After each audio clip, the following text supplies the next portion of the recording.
¿The Man of Steel o Superman de James Gunn? ¿Cuál es mejor?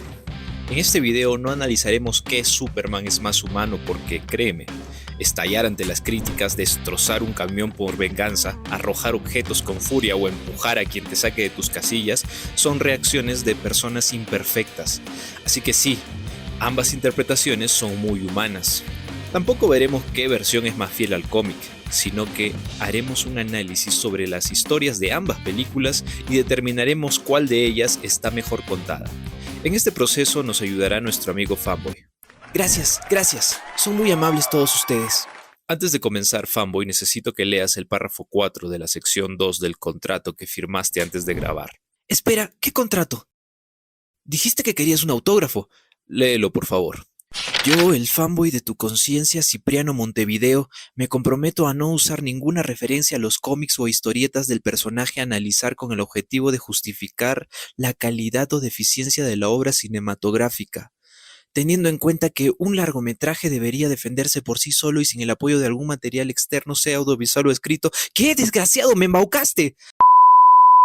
Perfecto. Ya que confirmaste tu firma en ese documento, solo resta decir lo siguiente. En vista de toda la controversia alrededor del Superman de James Gunn y la increíble horda de fanáticos que defienden o atacan estas películas como si se trataran de sus creencias religiosas, al conocer el veredicto final de este video, queridos espectadores, no me tiren hate.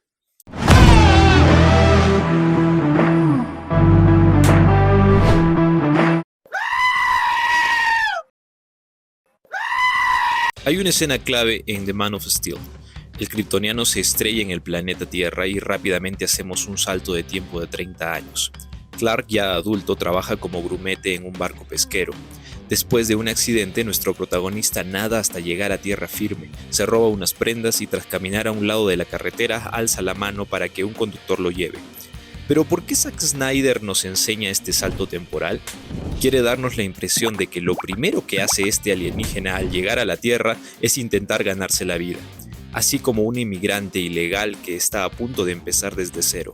Es más, en principio, Clark no cruza ningún diálogo con sus compañeros de trabajo, como si fuera un extranjero que no domina el idioma. En los flashbacks se nos muestra a este alienígena como un bicho raro, incapaz de encajar en el mundo.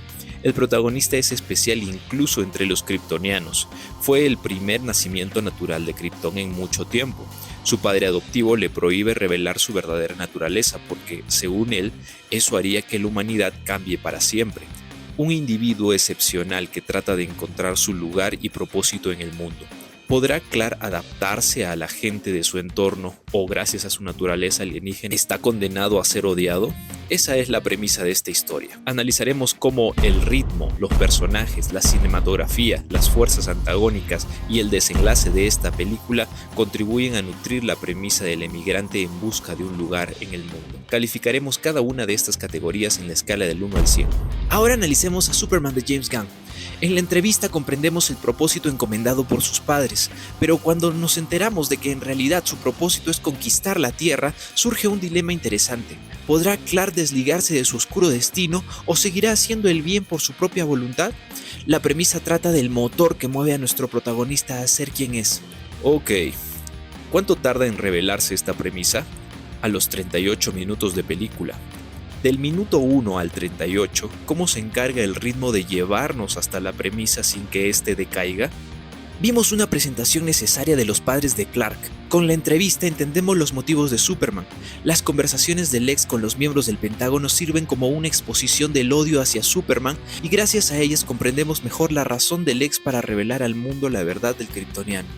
Como ves, cada escena te lleva de forma orgánica hasta la premisa principal. Muy bien, ¿y qué hay del resto de la película? ¿Contribuye la subtrama de Jimmy Olsen a resolver el conflicto principal? Sí, gracias a su investigación fue posible limpiar la reputación de Superman. Pero ¿y esas escenas en las que las mujeres lo acosan como si fuera un comercial de Axe? No aportan nada. Tampoco aporta nada la escena donde 6 personajes suben a la nave de Mr. Terrific. ¿Para qué? ¿Acaso el Daily Planet estaba a punto de partirse por la grieta multidimensional y volar era su única esperanza? No, la grieta estaba lejos. Pudieron publicar la noticia desde las oficinas. Afortunadamente no son muchas estas escenas. Le doy 89 puntos en la categoría ritmo. Bueno, no es malo ese número. Vamos con Man of Steel. A partir del minuto 25 nos muestran con claridad la historia que quieren contarnos. Una diferencia considerable con la adaptación de James Gunn. Contrario a lo que mucha gente cree, la premisa de The Man of Steel se nos presenta con mucha más prontitud que la versión del 2025. Punto positivo. La falta de acción y mucho diálogo hacen que el ritmo de The Man of Steel sea lento. Creo que confundes el ritmo lento con que la historia se tome su tiempo para dar un planteamiento decente. El ritmo de The Man of Steel contribuye a enriquecer el tema principal. Las presentaciones del planeta Krypton y el General Zod pudieron haberse acortado un poquito. Por eso le daré 95 puntos. Tienes que estar bromeando si crees que el ritmo de The Man of Steel es mejor que el de Superman.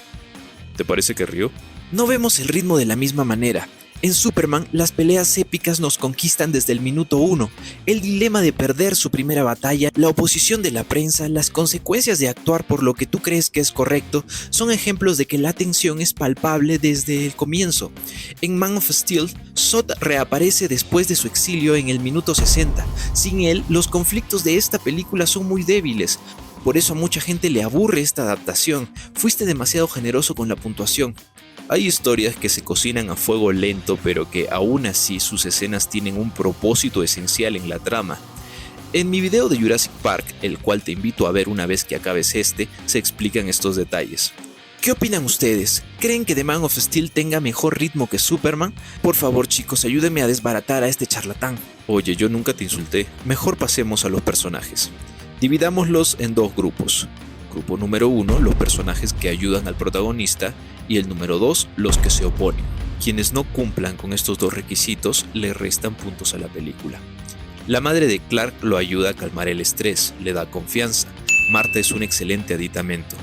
John Kent prohíbe a su hijo mostrar sus poderes hasta el momento oportuno, pero jamás especifica cuál es ese momento oportuno, ni siquiera cuando va a perder la vida. Pero bueno, cumple un rol antagónico. Lois Lane, que pasa de investigar una nave alienígena a involucrarse sentimentalmente con el alienígena, funciona como una motivación más para que Clark se vuelva protector de la Tierra. El General Zod tiene su propio esquema actancial, o sea, un deseo tan fuerte que fácilmente podría funcionar como el protagonista de su propia historia. Quiere traer de vuelta a Krypton.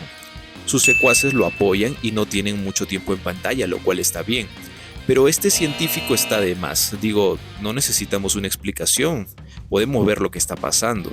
También vemos al militar explicando la situación y a este otro también. ¿Por qué no reducir estos personajes a uno solo?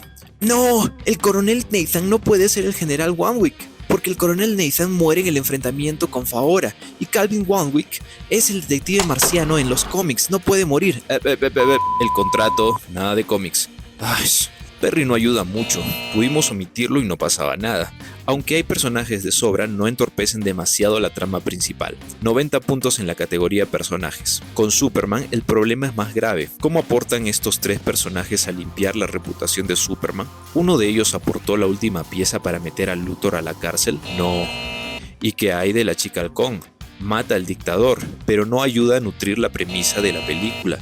Superman se merece 75 puntos en categoría personajes. Si te vas a poner tan meticuloso, ¿por qué no restas puntos a The Man of Steel por este soldado que le echa un ojo a Superman? Es un alivio cómico. Pues, ¿qué crees que son estos, Einstein? No tengo problema en la comedia si no perjudica el ritmo.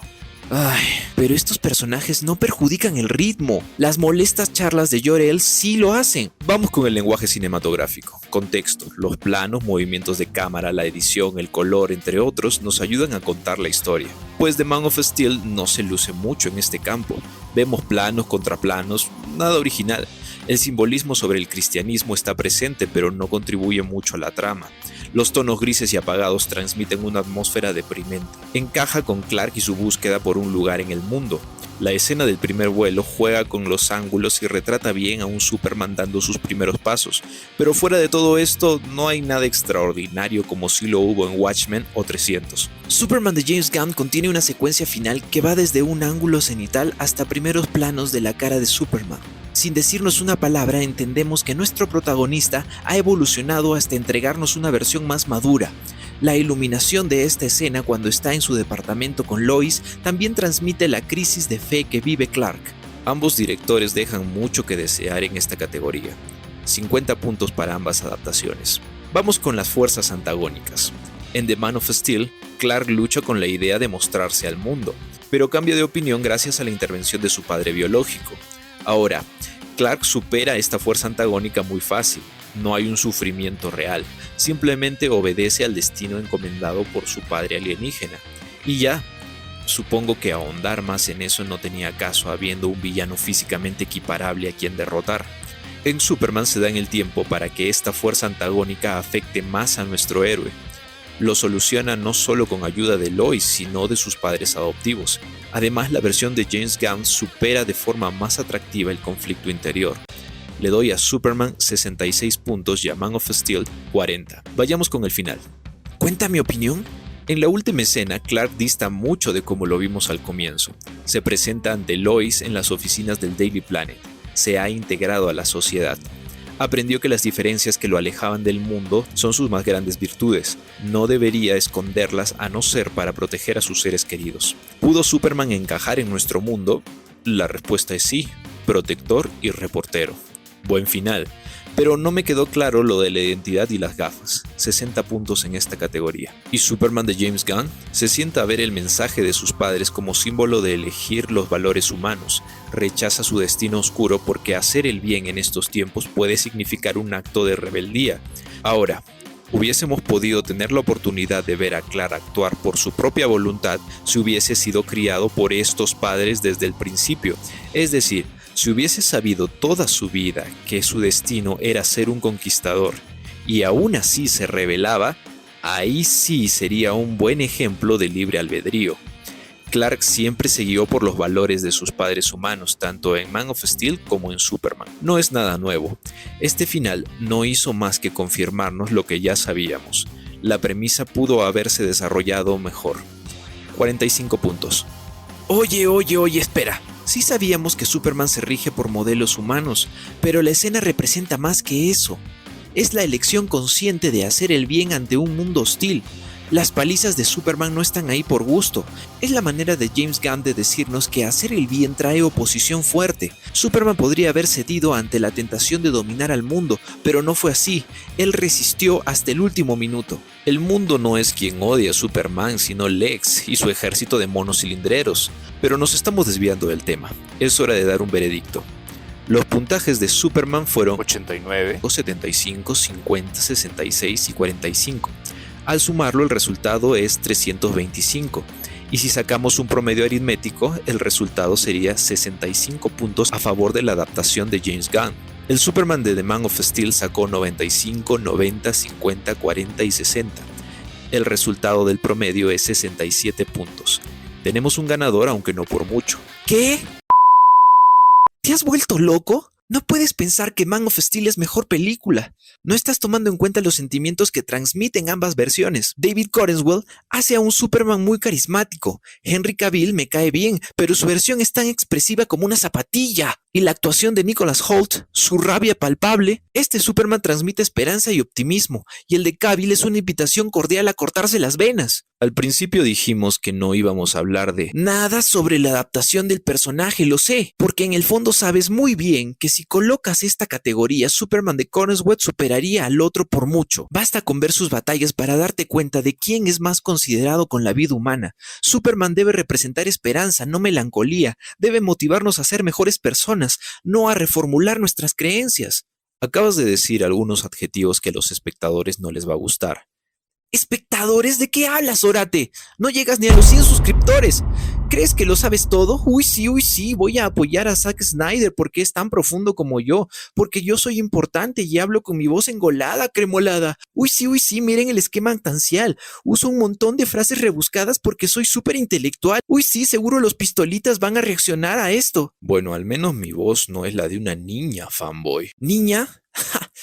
Al menos no soy un pretencioso. No quería tocar este tema por respeto a las personas que disfrutaron de esta película, pero seamos francos, fue hecha para niños que están cambiando de voz como tú. Pues Snyder no hizo esta película ni para los niños ni para los adultos, lo hizo para quienes disfrutan del gris y la soledad, gente deprimida como tú. Prefiero estar deprimido que hacer chistes sin gracia. No sé ni para qué vine. Ahí está la puerta. Creí que podíamos llegar a un acuerdo. Me gustaban tus análisis y creí que podía aportar algo significativo a tu punto de vista, pero me equivoqué. No hay nada que aportar a alguien que cree saberlo todo. Bueno, lárgate, no te necesito. Salúdame a James Gunn. Todo será mejor sin ti, niño.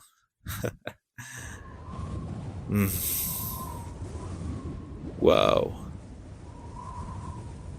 Hace frío aquí.